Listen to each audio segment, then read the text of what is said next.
Сегодня, 15 декабря 2020 года, исполняется ровно 110 лет с момента выпуска первой пластинки под маркой Metropole Record, впоследствии сменившей название на Апрелевский завод и ставший крупнейшим производителем грампластинок в СССР.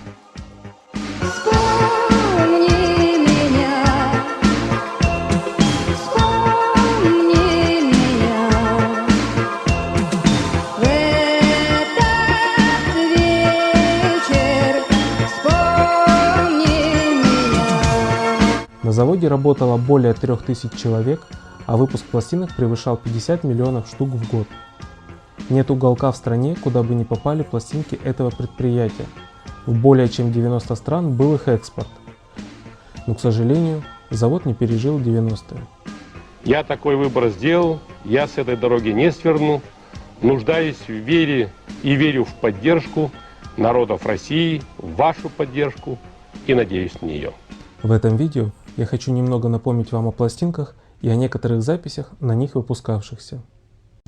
При помощи радио, говоря у микрофона, вы можете иметь миллионы слушателей, рассеянных в самых разнообразных местах. Но если радио является таким образом большой победой над пространством, оно бессильно перед временем. Ваша речь или ваша песня звучат до тех пор, пока вы говорите у микрофона. В этом отношении великую победу не только над пространством, но и над временем одерживает граммофон. И в соединении с радио он, может быть, получает свое наибольшее могущество. В самом деле, на граммофоне вы запечатлеваете вашу речь, и она остается на какое угодно время. Вы во всякую минуту можете заставить ее вновь звучать, где вы находитесь, там, где потребность в этом представилась необходимой. Давно уже отзвучала речь, но она содержится у вас в отпечатке. Давно умер данный человек, и он все еще может обращаться своей горячей речью к своим потомкам. Это, разумеется, огромнейшее завоевание. Уже 30 лет, и вы не ослышались, 30 лет, я собираю грампластинки. Таких любителей и коллекционеров довольно много, да и слушать винил сейчас стало модно. Как результат, все увеличивающийся спрос на этот формат записи. Многие западные артисты, впрочем, как и наши, выпускают свои новые альбомы и переиздают старые на пластинках. Ура! Он мне подарил первый! Я после первой попалась под руку. Вот какие записи ассоциируются у вас с пластинками? В нашей стране чаще всего ставят на первое место сказки.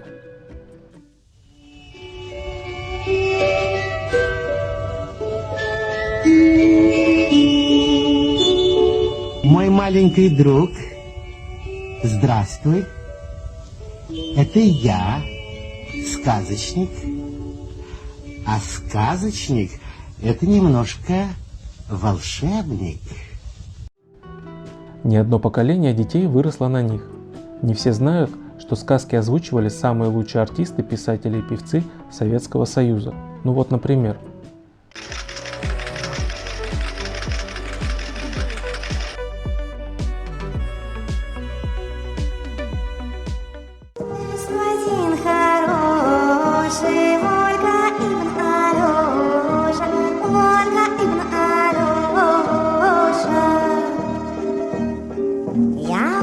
Предпочитаю всем и думаю все время, скорей бы мне попасть в гарем, мечтаю жить в гареме.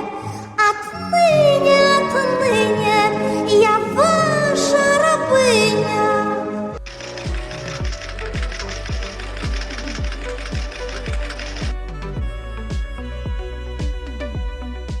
Это я, Чебурашка. Кто вы такой? Это не знаю. Совсем не знаете? Совсем. А вы, случайно, не медвежонок? Ну, не знаю. Может, я и медвежонок. Я так любила моего милого Чебурашку.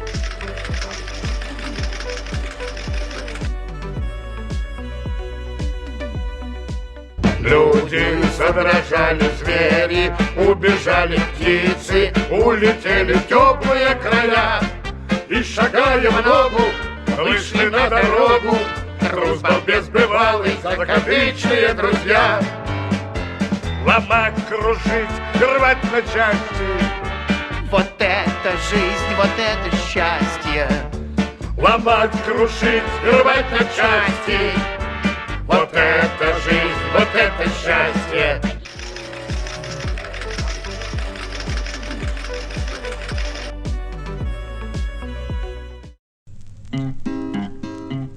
Пусть нету ни кола и ни двора, зато не платят королю налоги работники ножа и топора, романтики с большой дороги.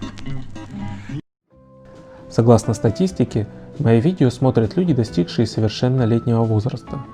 И вот попробуйте, товарищи, самостоятельно отгадать загадку с детской пластинки, не прибегая к современным методам поиска информации.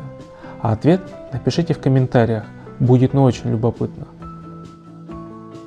Две ноги на трех ногах, а четвертая в зубах. Вдруг 4 прибежали и с одной убежали. Подскочили 2 ноги, ухватили 3 ноги, закричали на весь дом, да 3 по 4. Но 4 завизжали и с одной убежали.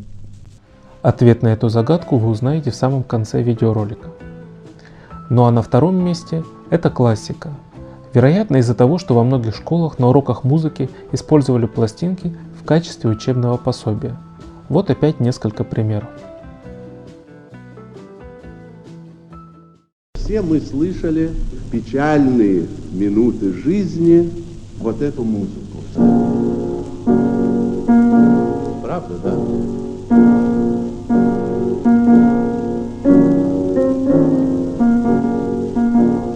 Во-первых, нужно знать, что он был написан великим польским композитором Шопеном. Было написано это сочинение не как марш для духового оркестра, как он сейчас играется на печальных траурных церемониях. А этот траурный марш – это одна из 4 частей его сонаты для фортепиано. Сочинение сложное, сочинение, рассчитанное вовсе не для того, чтобы играть на похоронах, сочинение, рассчитанное на то, чтобы его исполнять в концертах на рояле.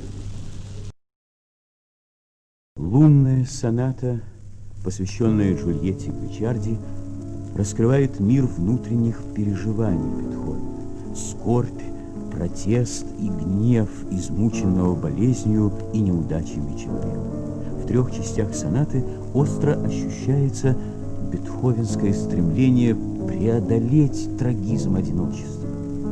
Первая часть сонаты передает скорбные чувства, навеянные печальными думами. И только на 3-м месте эстрада. Вот несколько примеров известных исполнителей, чьи записи выпускались на пластинках.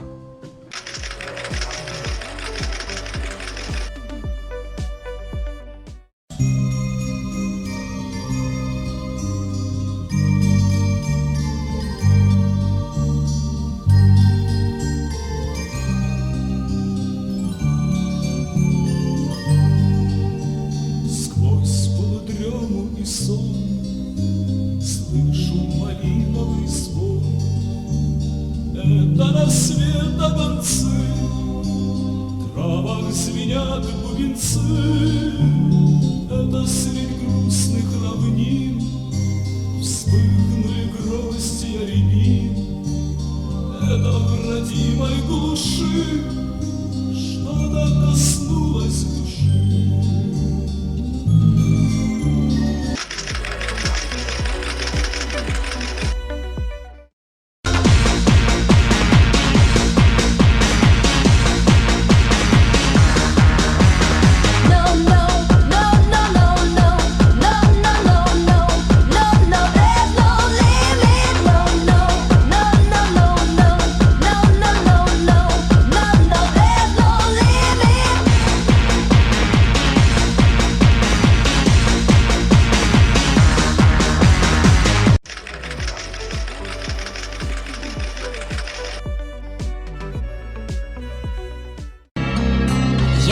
Приглашаю вас на праздник, где будет все для нас двоих, таких смешных и очень разных.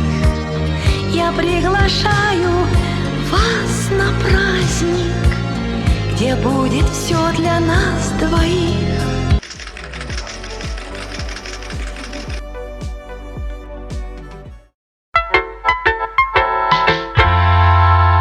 Она идет по жизни, смеясь.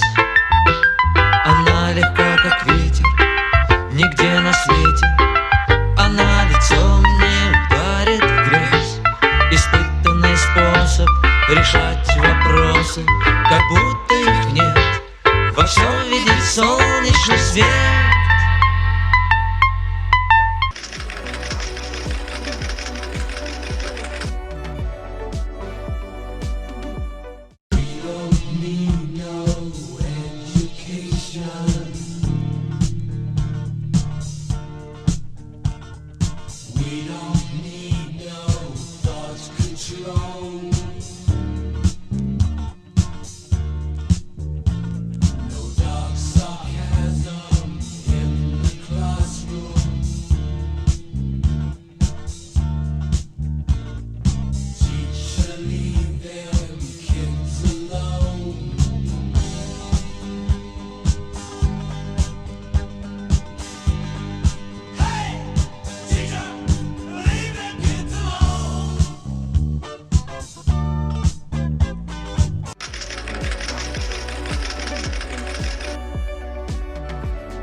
Все эти записи были выпущены на долгоиграющих пластинках, а многие ли видели пластинки недолгоиграющие, то есть обычные, а слушали, а не по телевизору.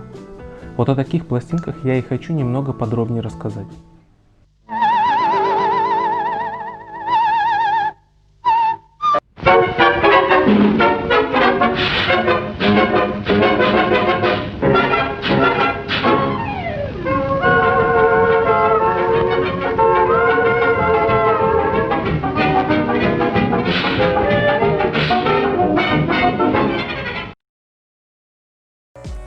Эти обычные пластинки имеют много народных названий: патефонные, граммофонные, угольные, шеллачные и даже стеклянные.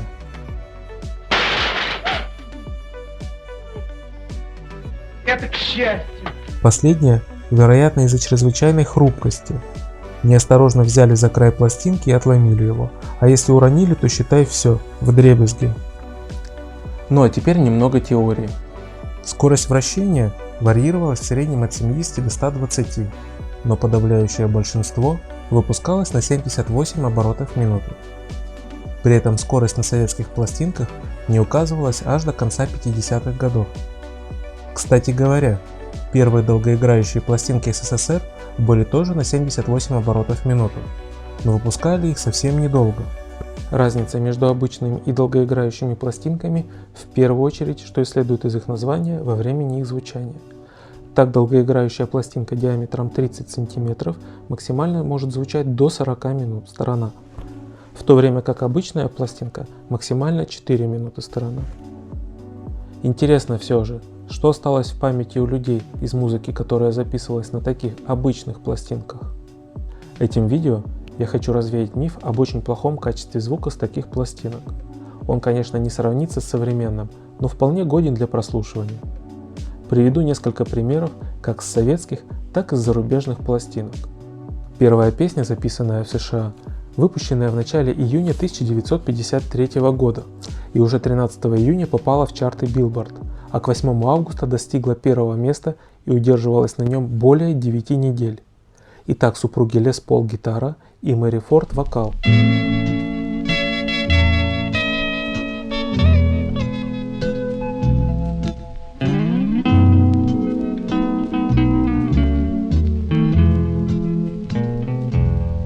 Now the hacienda's dark, the town is sleeping.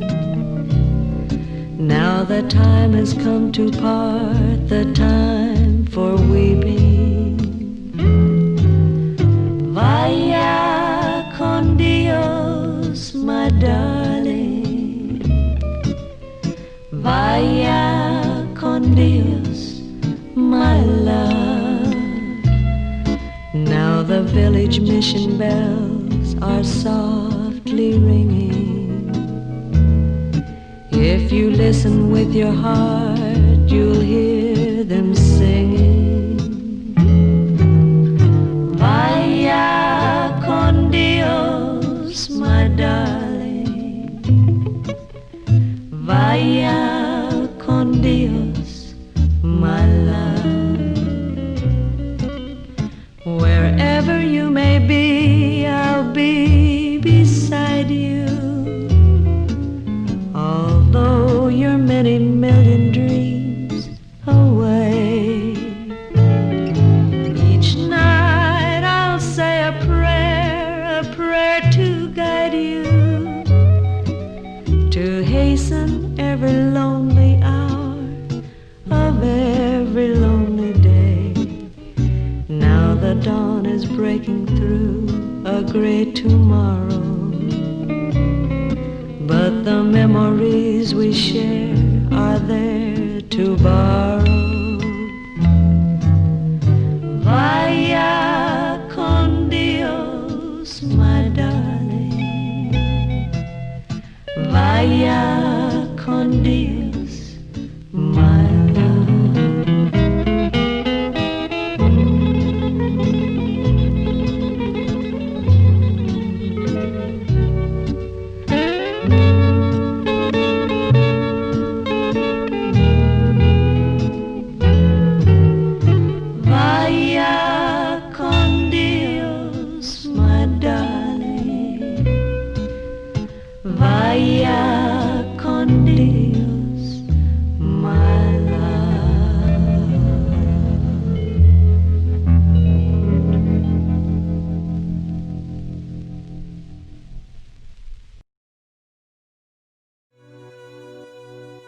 Мэри Форд ушла из жизни очень рано, в возрасте 53 лет, после 8 недель диабетической комы 30 сентября 1977 года.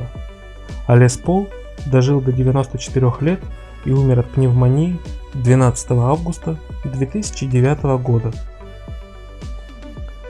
Ну а следующая идеологически неправильная композиция «Караван» была написана в 1936 году Дюком Эллингтоном в США. Многие ее помнят по мультфильму «Ну погоди». —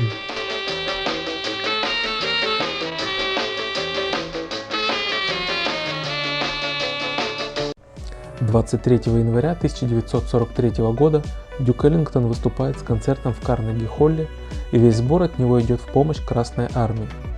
А спустя год в Москве оркестр под управлением Эдди Рознера записывает «Караван» на пластинку. Рознер, немец по происхождению, с приходом к власти нацистов в Германию эмигрирует в Польшу и, не желая быть тезкой Адольфа Гитлера, меняет свое имя Адольф на Эдди. Он считался лучшим трубачом Европы второй половины 30-х годов. С началом Великой Отечественной войны оказался на территории СССР и возглавил Госджаз Белорусской СССР и гастролировал по Советскому Союзу. В 1946 году был арестован и приговорен к 10 годам лагерей, из которых отсидел 8. От голода и витаминоза потерял во время заключения зубы. Но вернемся немного назад, а именно 16 сентября 1944 года. «Караван», соло на трубе и дирижер оркестра Эдди Рознер.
Согласитесь, качество звука вполне приемлемое.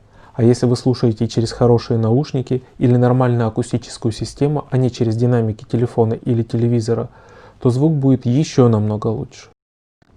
Так откуда же взялся этот миф о плохом звуке? Самой большой бедой подобных пластинок были аппараты для их воспроизведения – граммофоны и патефоны. Это что у нас такое за астролябие? Это патефон от дедушки остался. Ну так, пыхтишь, и останется от тебя один патефон. После воспроизведения каждой стороны пластинки иголку нужно было менять, так как она тупилась и становилась толще. Если ей продолжить пользоваться дальше, то игла начинала портить пластинку. Не помещаясь в узкую канавку звуковой дорожки, она начинала портить ее края, тем самым делая их шершавыми. В конце концов, игла становилась настолько толстой, что выскакивала из канавки и пластинка заедала на одном месте. Либо звукосниматель скатывался к центру этикетки, оставляя на ней свой след и по пути царапая пластинку. Не все знают, что кончик новой иглы слегка закруглен, чтобы не царапать пластинку. Поэтому ни в коем случае нельзя использовать обычные швейные иглы. Звук, конечно, и от них будет, но пластинка будет испорчена, так как острая игла будет срезать звуковые дорожки. Сами видите, какую стружку снимает такая игла. Износ пластинки усиливался еще и потому, что вес звукоснимателя достигал полукилограмма, давя своей массой на хрупкую пластинку. Все вышеперечисленное приводило к тому, что пластинки начинали шипеть при воспроизведении, а самые громкие звуки в записи становились плохо разбираемыми, как бы смазанными, с хрипами. Кстати говоря, сильно заезженная пластинка – признак большой популярности. Ну вот, например. Однако нет, сначала немного о самой мелодии. Она написана в Америке около 1929 года и сразу же стала популярна. Различные оркестры Америки и Европы стали ее исполнять, соответственно, появилась она и на пластинках. В Советском Союзе ее впервые записали в 1932 году, а в 1936 году в руки сотрудников советской студии грамзаписи попала немецкая пластинка, записанная за 6 лет до этого в 1930 году, которую скопировали и выпустили под своей этикеткой. Популярность мелодии оказалась огромной, и ее выпускали в СССР вплоть до конца 40-х годов. Итак, оркестр под управлением Отто Добринта, 1930 год, Германия. Композиторы Уолтер Сэмюэльс и Леонард Уиткап. Румба Фиеста. Пластинка имеет характерное шипение и хрипы при громких и низкочастотных звуках от частого использования.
Вы сейчас смотрели кадры из кинофильма Федерико Феллини, занимающим 10-е место в списке из 50 величайших фильмов всех времен по версии критиков 8,5, вышедшего на экраны в 1963 году, давшему вторую жизнь этой мелодии. Она настолько приросла к этому фильму, что даже авторство стали приписывать композитору фильма Нино Рота. В качестве примера фрагмент передачи с нашего телевидения. В 1953 году мэтр Федерико Феллини снял свой знаменитый фильм «8,5». А Нино Рота написал музыку к фильму, благодаря которой кино получило свое особое звучание. Наша следующая пара выбрала для своего номера музыку именно из этого кинофильма.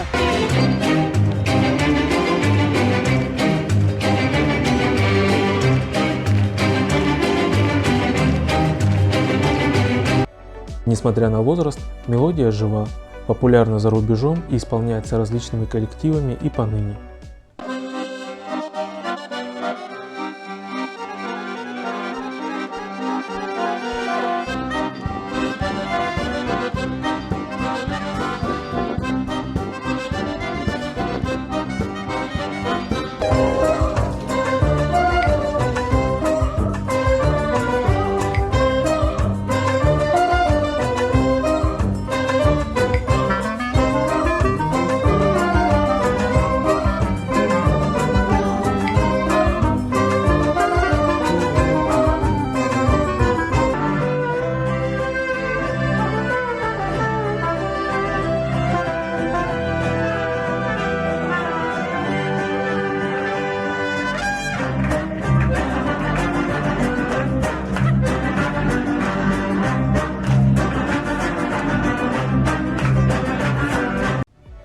А вот в нашей стране, несмотря на былую популярность, эта мелодия забыта полностью. Yes, sir.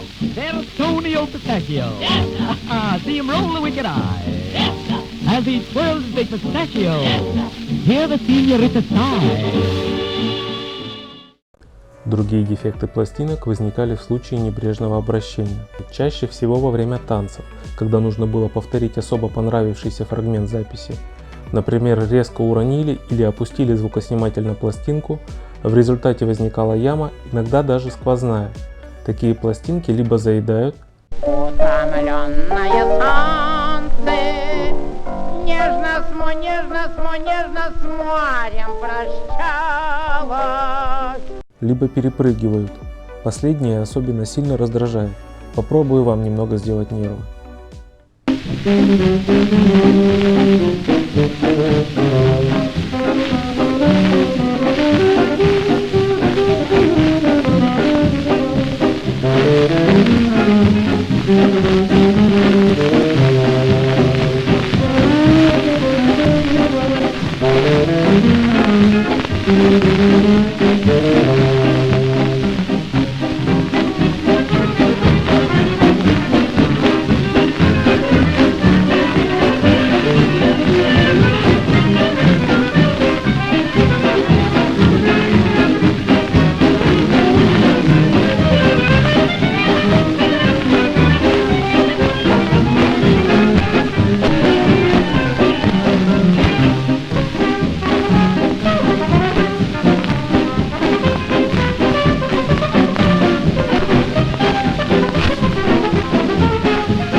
Вот из этих недостатков ансамбль Ариэль в 70-х годах сделал песню-пародию под названием «Старая пластинка».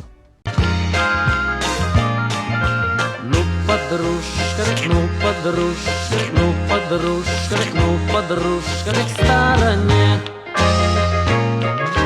Наши годы длинные, наши годы длинные, наши годы длинные, как прежде мне.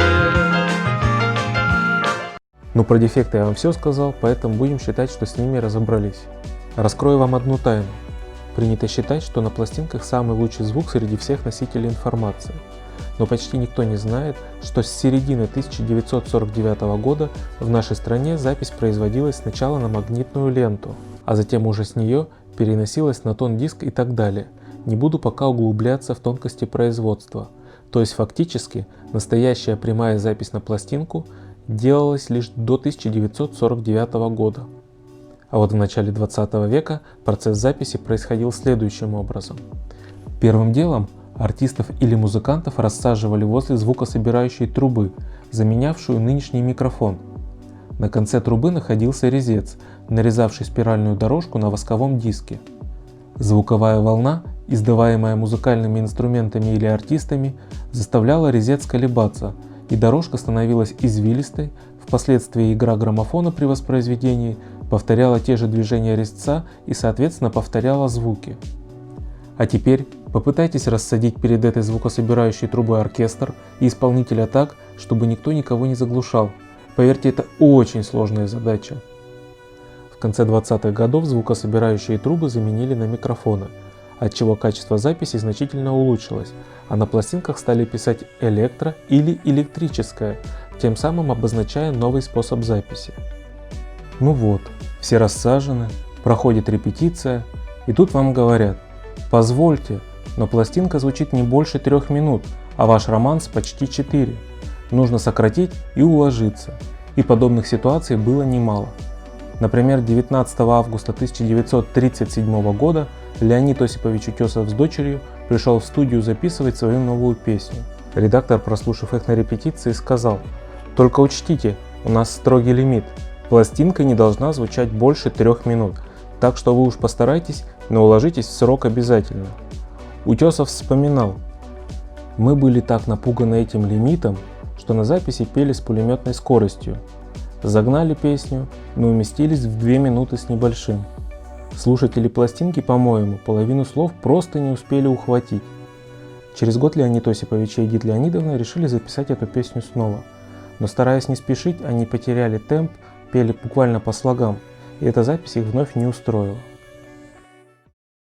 А в остальном прекрасная Максима перетерла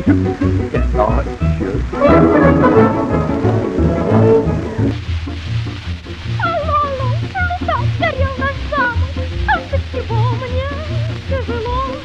Я вне себя, скажите прямо, как это все произошло.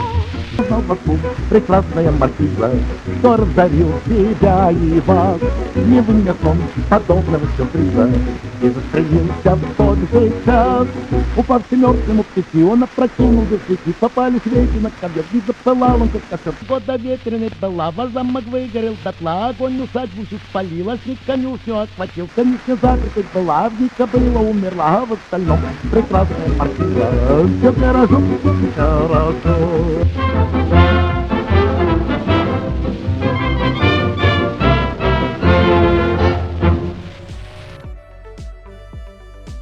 Вот как выглядел процесс изготовления пластинок в 1911 году.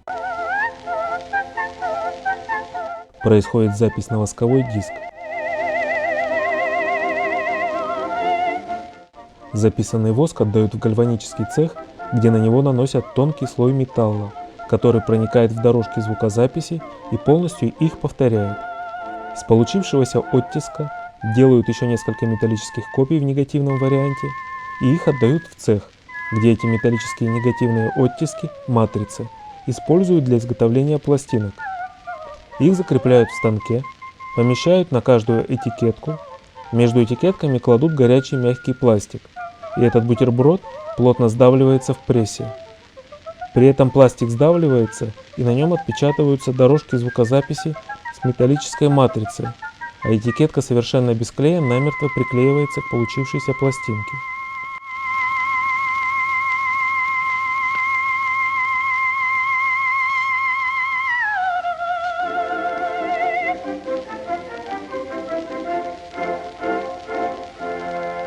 Пластинки, записанные до появления микрофонов в конце 20-х годов, называются акустическими. Лично для меня это самые интересные пластинки. Ну а что вообще нам может рассказать о том времени? В первую очередь, конечно же, это книги и газеты, фотографии и киноленты. Но слышали ли вы звук из той эпохи? Какая была живая речь людей, как исполняли песни и музыку? Так же, как сейчас или по-другому? О чем шутили тогда? Вот на все эти вопросы помогают ответить старые пластинки, несмотря на несовершенство записи. Ну вот, мы и подошли уже к финальной части. Итак, представьте себе на дворе 1913 год. В России широко отмечают 300-летие дома Романовых. Совершил свой первый в мире полет четырехмоторный самолет «Русский Витязь», а следом и Илья Муромец. Торжественно начали строительство Хабаровского моста. 26 декабря состоялась премьера первой экранизации фильма «Ночь перед Рождеством» повести Николая Гоголя «Естественно, немая». Ну и последнее произведение, которое я вам хочу предложить послушать, известно и любимо многими до сих пор. Написано оно было Арчибальдом Джойсом в 1908 году. Причем за рубежом оно известно как последнее произведение, исполненное оркестром на тонущем Титанике. Пластинка записана спустя год после этого происшествия, правда в Москве. Исполняет оркестр первого Сумского гусарского полка под управлением Августа Карловича Маркварта. Вальс «Осенний сон», 1913 год.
Чуть совсем не забыл. В конце обещанная разгадка на загадку. Это, конечно, 2 ноги на 3 ногах. Это мальчик с 2 ногами сидел на трехногом стуле, а 4-я у него была в зубах, это была у него ножка куриная. Вдруг 4 прибежали и с одной убежали, это, конечно, собака. Подскочили 2 ноги, ухватили 3 ноги, закричали на весь дом, да 3 по 4. Это трехногим стулом в эту самую собаку. Но 4 завизжали и с одной убежали.